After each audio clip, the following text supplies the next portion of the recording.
Hi, everybody. My name is Benjamin Hermes, and I am the co-host of this podcast, League Events. I'm here with my co-host. Uh, Denny, hey, how y'all doing, everybody? Great for y'all to tune in today. And we are a podcast that talks about stuff going on in the NFL. And for our podcast today, we are going to be talking about the Washington Commanders, formerly the Washington Football Team, formerly the Washington Redskins. There's a lot going on with them, so let's get into it. So specifically, we want to talk about the owner of the Commanders, Dan Snyder. Do you know anything about Dan Snyder? Not really. I just know that he owns the Commanders. Yeah. So, there's kind of a lot. He's kind of a scummy dude, and we're kind of going to go over why in this podcast. But, so he kind of might seem like an ordinary team owner, but what if I told you he was accused of some pretty bad stuff? I believe it. Actually, I think I heard that he actually sexually harassed some of his staff. Yeah, that came out pretty recently. We'll get into that. Mm-hmm. So today is April 10th, 2022, and as of today, Snyder has not been convicted of anything. But over the last 2 years, ever since July of 2020, he and the Washington organization have been accused of some pretty bad stuff, namely sexual misconduct, sexual harassment, and even sex trafficking. So, what do you like? If you hear that the owner of an NFL organization has been accused of sex trafficking, what do you think of that?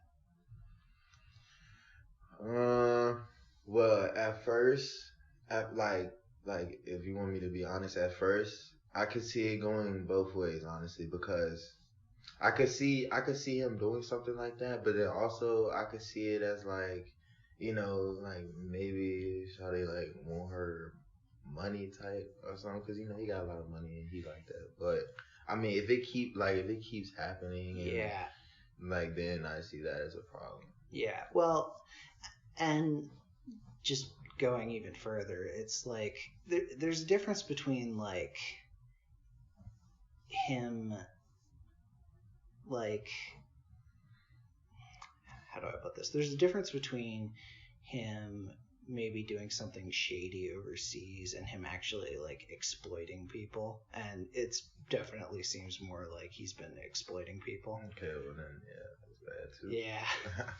So basically, here's the story. So in July of 2020, the Washington Post published a story on the Washington Football Team alleging sexual harassment from 15 former female employees by the male staff at Washington.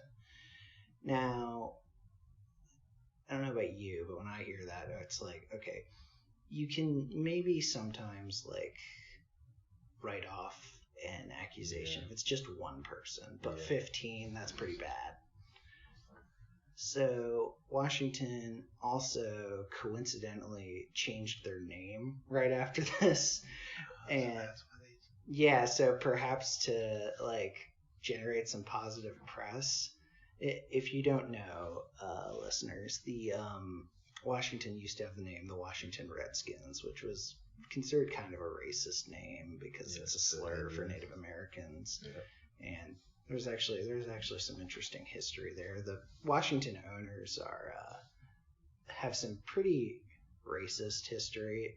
You want to get into that? Sure, yeah. So I don't know. So basically, the previous few owners, they were the Boston Redskins at first before they were moved to Washington. I heard Boston's pretty. Boston. Yeah. Boston is the Alabama of the North. But so they're this kind of, so they were moved to Washington. Ooh. And they were I don't know if they were the last team to integrate, but they were one of the last teams. And back when integration was becoming a thing. This just goes to show you like how out of touch the Washington team was. They started a slogan, "Keep the Redskins white." Oh. Like, you named your team Redskin and you want white people on it? Like, that's just... Like, how stupid is that? Like, beyond it being horrible, just like the level of just disconnect from reality.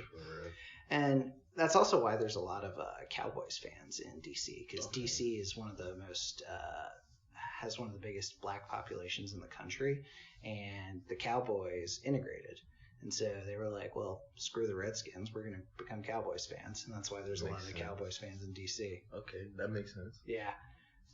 But anyway, so they also changed their name after the sexual harassment thing, and ultimately what that came down to was the sponsors. So like FedEx, because FedEx Field is where the Commanders play, changed their name, and we're like, yeah, we're not going to give you any more money. And they were like, what if I change the name? And they're like, okay. So it was kind of a move to generate some positive press. And Snyder proceeded to respond to the sexual harassment allegation by launching an investigation into his own team. Can you have an own investigation of your own team? Exactly. Like, how can you, that would be like if you were accused of murder and you were the detective in charge of figuring out if you did it. It's like, well, I was found with a bloody knife standing over my dead wife in a bathtub. But you know what? I had a good reason to be there. So I'm going to say I didn't do it. And that's what I'm going to submit. So, yeah.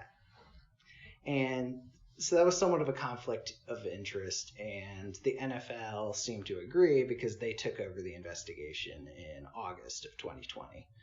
So the NFL is like, yeah, Dan, we're not going to let you investigate yourself for sexual harassment. We're going to investigate you. As they should. Yeah, which, again, was a good move. But then in August of 2020, the Washington Post published another article on Washington, this time with former employees alleging Snyder, quote, has presided over an organization in which women say they have been marginalized, discriminated against, and exploited.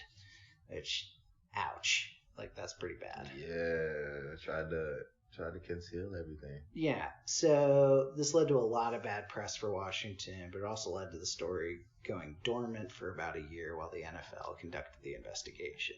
All right, so I got a question. Yeah. So, with all this going on and everything, do you think Dan Snyder is on some Jeffrey Epstein stuff? Jeffrey Epstein? That would not surprise me. That would not surprise me at all. Like, just... we'll get into this later, but he even has like an actual like sexual assault allegation against him that where like, because it was previously, weirdly, it was like all these people were coming out accusing the team, particularly people like Bruce Allen, who was the former team president, of doing this stuff. But Snyder actually had no personal stuff. It was a lot of stuff like he knew about it, but he wasn't doing anything. But recently some stuff came out where, like, and we'll get into this later, but yeah, someone actually accused him of participating too. Yeah. So anyway, this led to a lot of bad press. And then the story kind of popped back up in about a year later in July of 2021. So Washington, the NFL concluded their investigation and they punished Washington. And what do you think they punished them with? Because I think I saw it. Y'all won't allow to go to the playoffs or something like that, right? No, we actually went to the playoffs that year. I'm weak. I love that. They're like, yeah, you totally did all this stuff, but you can still go to the playoffs. Which, yeah, that makes sense. But anyway, no, they had they fined Dan Snyder $10 million and told him to take a step back from the day-to-day jobs as team owner and have his wife, Tanya Snyder, take over the job of CEO. So I feel like that's reasonable. But Dan, like, I'm glad they had his wife step up, because, like, have a woman in charge, like. I agree. Yeah, I agree. Absolutely. A woman should totally be in charge. Like, that would totally help things. But kind of a little too late now. A little bit of that, and also, like, $10 million sounds like a lot of money. Like, that's more money than I will ever see in my lifetime. I mean, but you think he got $10 million just? He has $10 million sitting there. Yeah. $10 million is chump change to him. $10 million is a $5 bill. Like, that's kind of the crazy. That's what I'm thinking. That's kind of the crazy thing. Like, $1 billion is not $10 million. Like, $10 million, to put that in perspective, is 1% of $1 billion. He could spend $10 million every day for a year and still be a billionaire. That is nothing. Like, that is nothing. So it's like he does all this bad stuff, and they essentially like flicked his ear in response. They're like, "Bad job, Danny." So, and him being forced to take a step back might seem like a good punishment, but kind of my thing with his wife taking over is it essentially allows him to still be in charge, but just have his wife, like, him tell his wife what to do and then have her do it. Now, she might be independent of Dan Snyder. We don't know. Like, that, I don't know much about Tanya Snyder, but I will say that recently this was supposed to be a more permanent step for her to have her take over, and as of a couple weeks ago, he has resumed his duties as CEO, basically. So, yeah, you kind of get the feeling that was mostly just was that ban permanent, or was it just? No, it was like we want you to do this, but we have absolutely no way of enforcing it. Oh. Yeah. So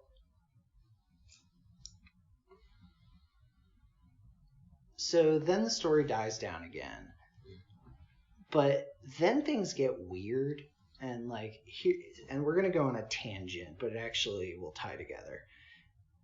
Over the course of the NFL investigation, they examined hundreds of thousands of emails going to and from the Washington organization. So several of these were between the head coach of the Las Vegas Raiders, Jon Gruden, and Washington team president, Bruce Allen. I'm sure you've heard of the thing with Gruden, right? Oh, with the racial... Yeah, where he was, like, calling the head of the... Who was it? It was, like, some... I think he was, like... He worked for Goodell. He worked for the commissioner. He called him, like, a racial slur, and, like, there's, like, in his emails, he, like, says a bunch of crap about black people and gay people. But... So, here's the weird thing, though.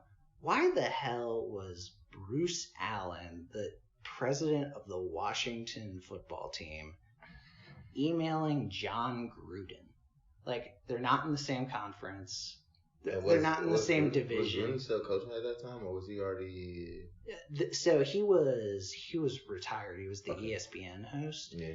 But then he got rehired as the Raiders coach because he was their coach in like the early 2000s, and then he got rehired, and then the emails continued, and it's like, why are you two even talking? You don't know each other.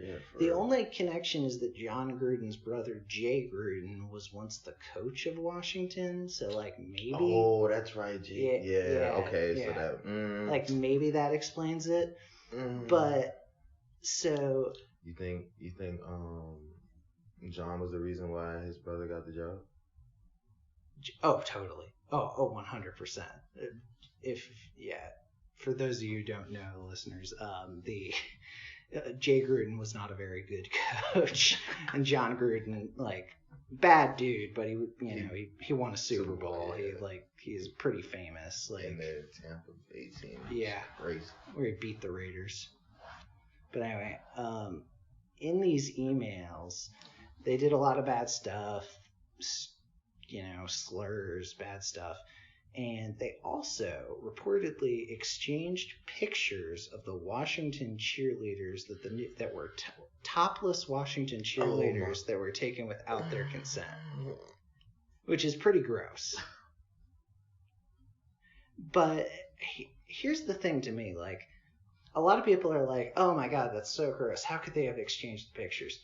How the hell did they get the pictures in the first place? For real. Like, were they like setting up a camera in like their changing room? Like, no, you want to know what I think it was? What? They took the ladder. Back in them old cartoons, you take the ladder. Oh, where they were like peeping through the window. Yeah.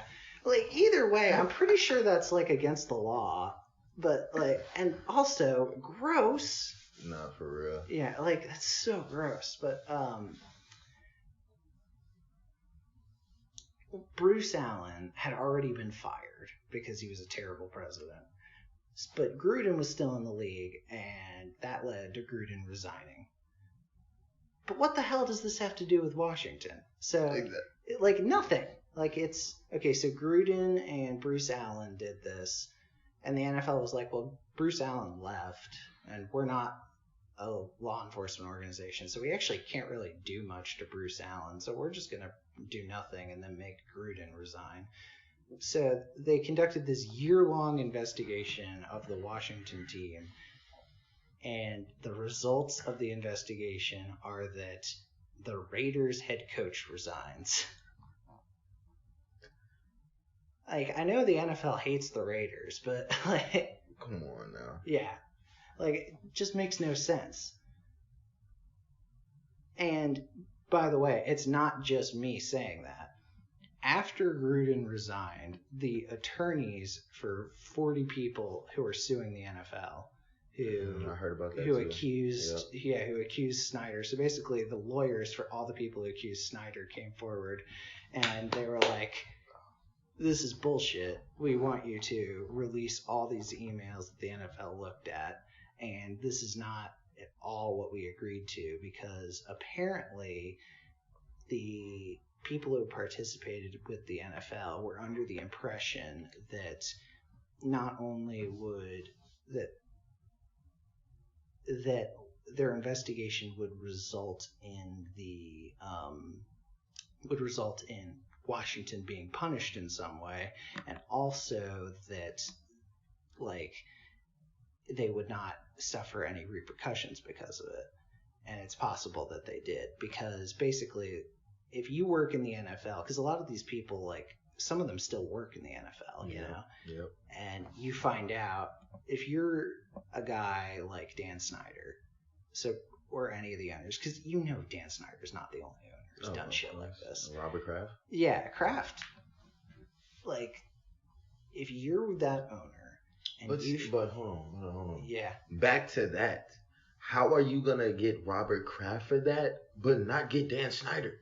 Yeah, I know. And Robert Kraft has more Super Bowls than...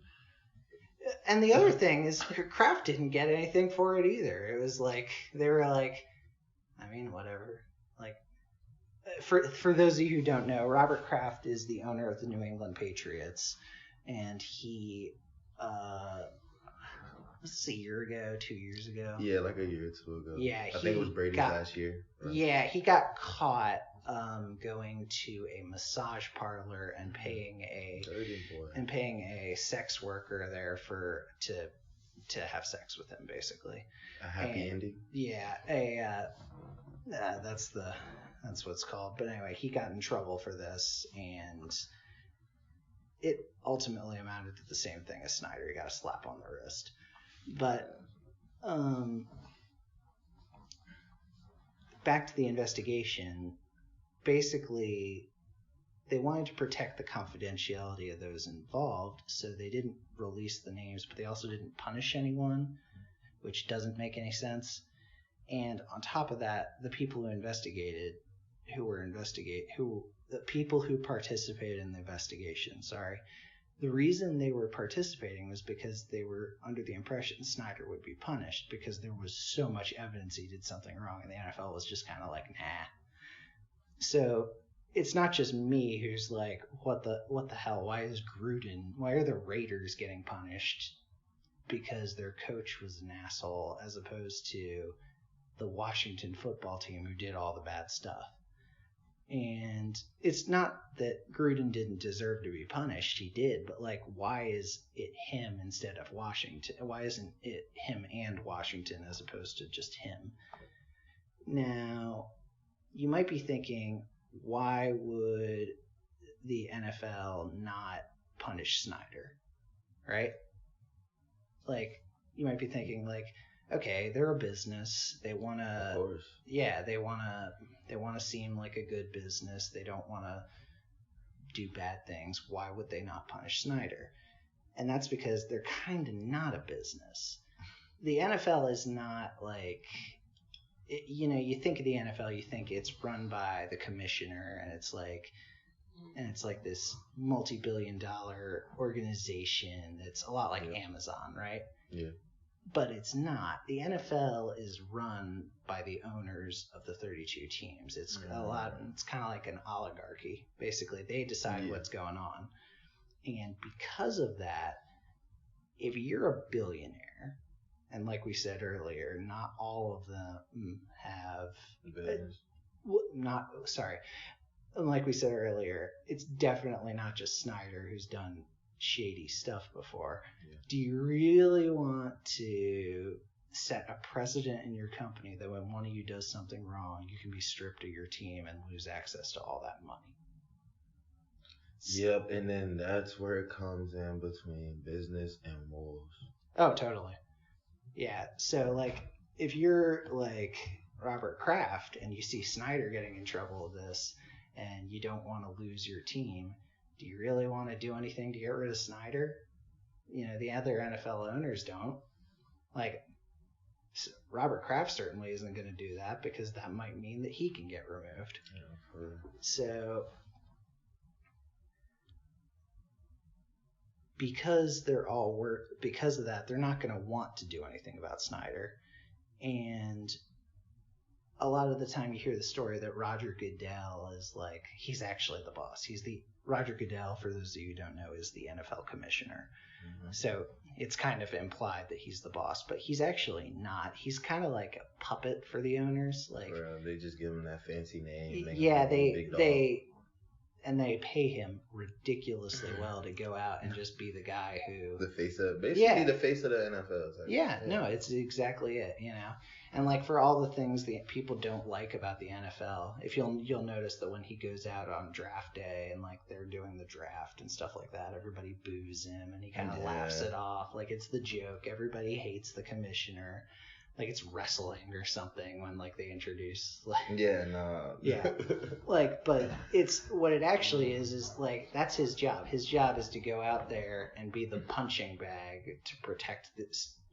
To be the face of every bad things the owners do. And believe it or not, there's actually still more to this crazy story. And this is the part that I find the most suspicious. So in the past few months, Congress has decided to get involved. U.S. House of Representatives Oversight Committee has... Step in the right direction. Yeah. Has demanded the NFL submit the details of the findings to Congress. The NFL refused. I don't know about you, but if the government literally says, we want to see what you found here, and then you say no, that's not a good sign.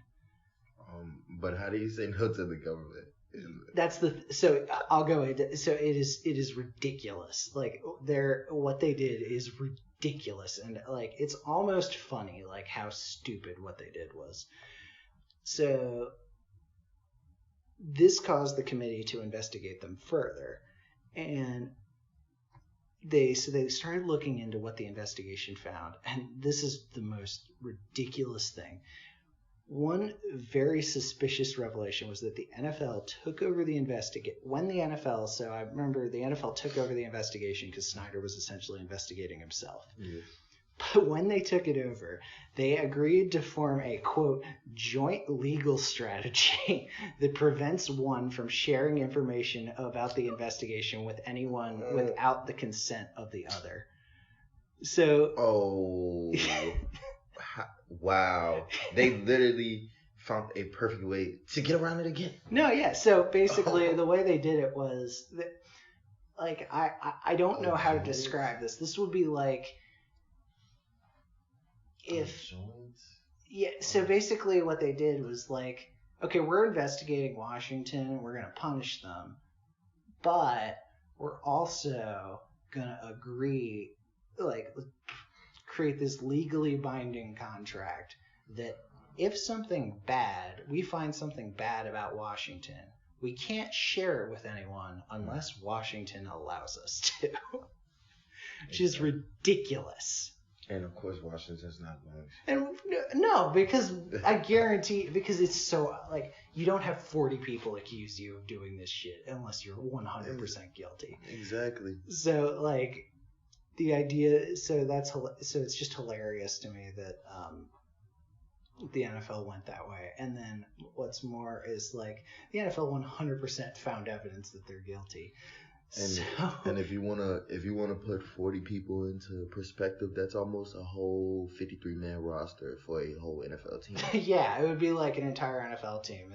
You got your first team and second team right there. Yeah.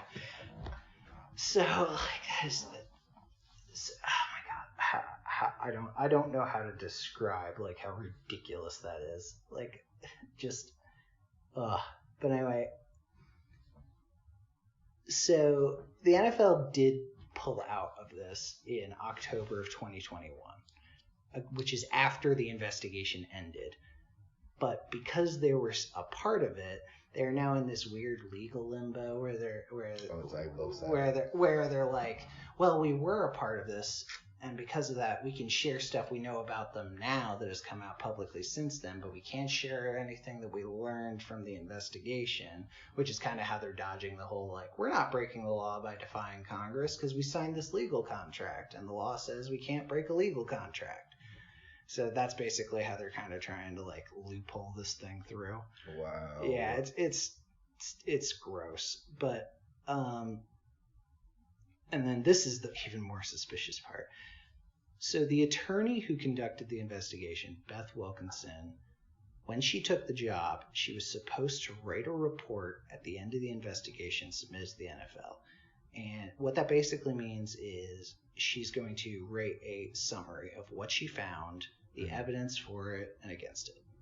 So obviously, it's probably going to be pretty bad for Washington. Yeah. So the commissioner, and Goodell, told Wilkinson, I don't want you to write that report and instead present it to me orally.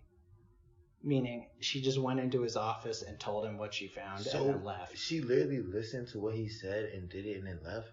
So, no, she investigated, found out all the evidence, and then Goodell was like, okay, tell me what you found, but do not write it down. Because if you write it down, there's evidence of it. Well, that's your job. Exactly. Where are they getting these people from? It's because... Oh, my God. Because Goodell told her to. Bro, what? Yeah, it's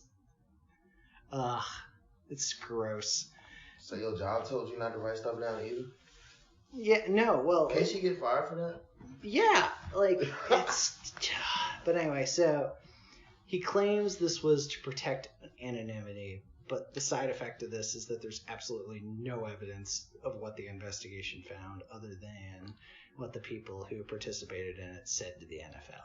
Now, the good news... Okay, so I got a question. Yeah, go ahead. So, alright, so say she didn't write it... So, you said she didn't write it down, but if she go back and write it down, would it be good, or would she have to do a whole nother investigation and write that shit down? I don't know. Like, theoretically, yes, she could write it down, but I think that's kind of what their plan was, is like, okay, so say Congress gets involved, we can buy more time by being like, okay, well, now you're upset with us and we have to do what you say, but because we didn't write it down, we can only make another real investigation by having you just do the whole thing over again, which and gives takes them time, which takes another year and lets them, like, and also like lets them like maybe be like, hey, last time around there was all this evidence. Hey, Dan Snyder, maybe those emails you have where you're like exchanging topless pictures of cheerleaders, maybe delete those this time. Yeah, so it lets them do all that. So where do things stand today? As of April 10th, Dan Snyder, still the owner of the Washington football team. They're now the Commanders, which, as a Washington fan, I will say that is a horrible name. Sucks, but that's not what this podcast is about. Other than the previously mentioned punishments, he's still the head of the team and faced no real repercussions. New accusations have recently come out basically saying Snyder sexually assaulted people himself, which surprises me exactly 0%. 53-man roster getting filled? Yeah. Snyder denied... Wait, so is that on top of the 40 that already said something? They're new. Yeah, so... Ooh! Snyder denies them. Snyder, just to be fair, I'm not gonna, say he's guilty. He is. But he denies all of these allegations. Congress is actively investigating the NFL and specifically the Washington organization for covering up the results. The accusers haven't really received any real justice, but there is some good news, and that is that the Congress got all those emails recently. Well, actually, no. There were 650,000 of them, and they got about 120,000. Okay. Which, that's, if you've ever watched a lawyer show where they're investigating a bad company and the company wants to hide that they've been doing something bad, so they send as many documents as they can to try to buy time, because you have to go through each and every one to and the evidence is in there because they legally have to provide it, but you have to it's 120,000 sheets of paper. Put that in perspective, that's we're in a room that's about 15 feet high. That's a 15 feet high pile of just paper. Yeah. Everybody, get y'all station. We're going to work today. Anyway, guys, that's our investigation. I've been your host, Ben. That's my co-host. Danny, thank y'all for tuning in. Y'all have a great day.